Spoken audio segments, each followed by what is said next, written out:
Events are taking place right across the world this weekend, but more especially here in our wee country in Northern Ireland, where we have a duty to see that the names of those brave men and women who left our shores 100 years ago and the deeds that they carried out, that we can sit in comfort here tonight, are never forgotten.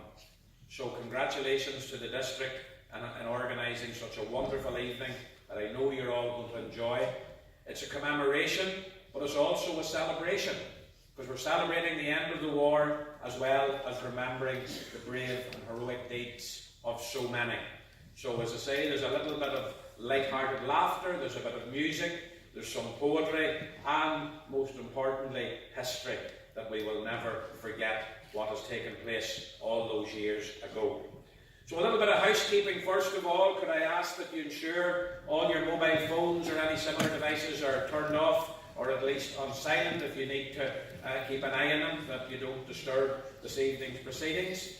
There are no fire alarms or fire drills planned, so if the alarm does sound, please exit the building in an orderly fashion via the exits that are very clearly marked, and leave all your worldly possessions behind for the good of the church.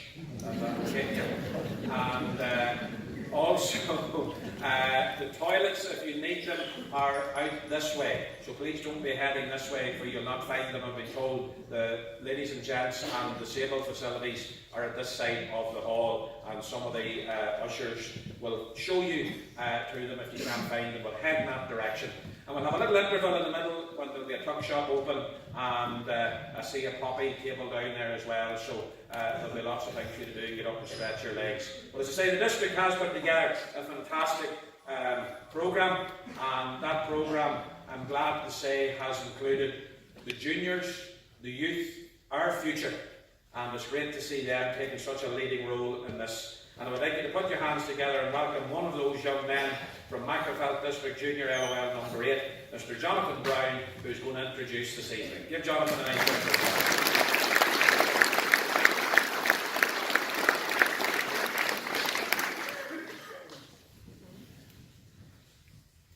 The Great War, 1914-1918. Tensions in the Balkans and the assassination of Archduke Ferdinand created a chain of events that would lead to the start of the Great War. With Britain joining on the 4th of August 1914, there followed a period of mobilisation and recruitment, with eager volunteers from all sections of the community soon overwhelming recruiting officers. Lasting until the 11th of November 1918, the deadliest conflict in human history saw over 17 million deaths and more than 20 million wounded. When war was declared, the British Army was made up of volunteers, regular soldiers, and enlisted for short periods with the colours, and then became reservists for 4 or 5 years. Many of these men returned voluntarily to serve the colours in regiments they had previously served with. The effects of the Empire going to war were quickly seen around the South London Derry area. Unionist militancy, having been harnessed in January 1913, when the Austro-Unionist Council created the UVF, had grown in strength, approximately 100,000 men. They were organised on a county basis. By early September 1914, Sir Edward Tarson had persuaded the War Office to create a separate division in which the UVF would enlist, and so the 36th Ulster Division was born. Here's young men, let me have you. Come along and join Keenan Country. Sign up now. Are you with me? Come on, young men, follow me.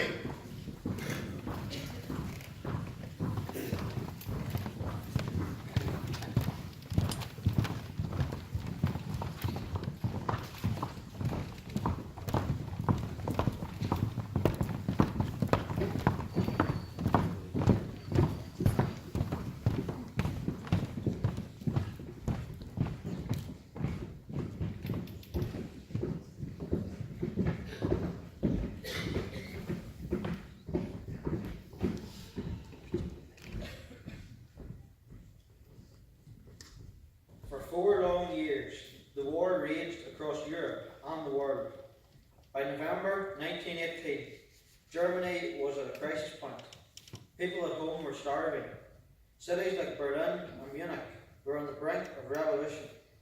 And on the Western Front, Germany's armies were surely forced back towards their own frontiers.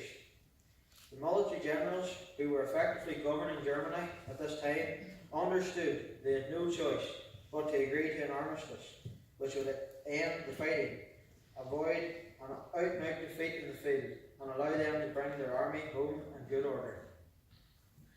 Matthias Erdberger, a well-known politician, was chosen to lead a German delegation that would meet with the French and British and thrash out terms of a negotiated peace. In Erdberger's briefcase smouldered a little note from the Chancellor, Prince Max of Baden, which demanded, "Obtain what mercy you can, Matthias, but make peace." Together with representatives from the Foreign Ministry, the Army and the Navy, he left Germany on the 6th of November, arriving by special train 2 days later at the rendezvous point, which 60 kilometres north of Paris. Another train had arrived before them at the same location, which would become known as the Armistice Clearing. It carried French Commander Marshal Ferdinand Foch, his staff and British officers. When both delegations met, Foch coldly announced that he could not disclose the terms of any armistice unless and until the Germans actually asked for an armistice. The Germans listened in stunned silence as the price of a ceasefire was explained. At 12 minutes past 5 in the morning, on the 11th of November 1918, Erdberger plus representatives of France and Great Britain signed the armistice document in a carriage of Foch's private train. The armistice was a basic draft of the peace terms. The Treaty of Versailles, signed 6 months later, filled in the details. Foch himself refused to shake hands with any of the Germans inside his train carriage and simply said, "Well, gentlemen, it is finished. Go."